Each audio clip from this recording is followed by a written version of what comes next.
Today we'll talk about how can you figure out this solution or know how you can do that on your Bluesky app.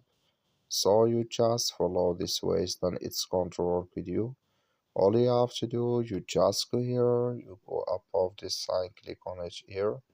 When you just click on it, it's going to show for you a list like this. Then all you have to do next, so you just click here on settings, click on it here. Then you come to next step here, it's going to show for you like this here.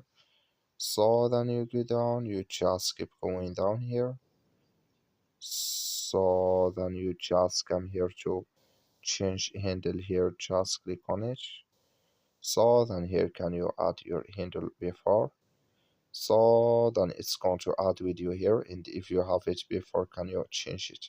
As all, thank you for watching. Don't forget to support us by liking, subscribe.